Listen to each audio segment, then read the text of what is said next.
Hello strength fans, Tyler Harnett with metalperformance.ca coming at you with another Save Your Shoulder video. We've talked a couple times about keeping care of your shoulders.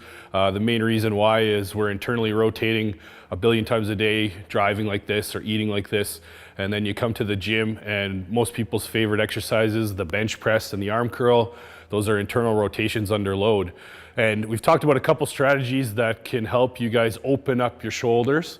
And the nice thing about this, I love exercises that have a great return on investment. They don't cost you a lot of time and you're not really beating yourself up or your recovery by having to go really heavy, okay? And this exercise in particular, not only do you not have to go heavy, you shouldn't go really heavy because your prime movers are gonna take over if you use too much weight. And what I'm talking about today is a dumbbell external rotation. So just to give you an example, I can strict press well in the 300-pound range for reps without any leg drive, but I use like a 10 or 15-pound weight for this exercise, okay? There's a couple little tweaks to make sure that you're doing this correctly and you're using your stabilizer muscles and your prime movers aren't taking over, which we're gonna go over. So a couple variations to do this. My favorite way of doing this is just to find a flat piece of bench here like this. We lay down on the bench. This is probably great TV, Kev. So we lay down here. I place my elbow on my rib. I'm gonna shrug my shoulder slightly, engaging my traps, and I'm gonna pin my scapula and my shoulder blade back. I'm not having those loose, so I'm engaging my shoulder blade, I'm engaging my trap up slightly, and then from there, all I'm doing is raising my wrist in line with my elbow as much as I can. Don't worry about going extra range of motion, and don't worry about going real fast. We're talking like 3 sets of 10 at the end of a pressing workout is gonna really balance out your shoulder. So that's one way of doing that. Another way you could do is if you had an incline bench press and you set that up at an incline, just a little bit more comfortable.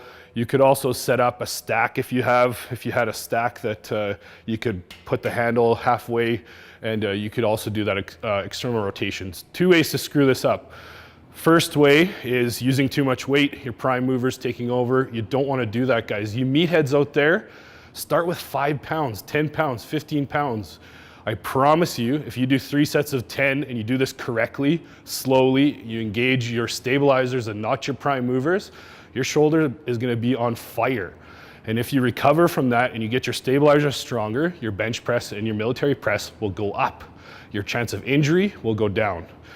The only way you can screw this up, number 2, is if we're rotating, we turn this into a raise. And I see this all the time with people that do like a banded external rotation. I don't really like the bands because it causes a lot of tension at the top end of the lift. And invariably, you see a lot of shoulder raising taking place instead of external rotation. So once again, dumbbell external rotation, excellent move for your stabilizer muscles, keeps your shoulders nice and healthy, and balances out your pressing movement. So once again, if you guys have any questions about how to get strong or how to stay healthy when you're getting strong, please feel free to reach out. And as always, thanks for tuning in.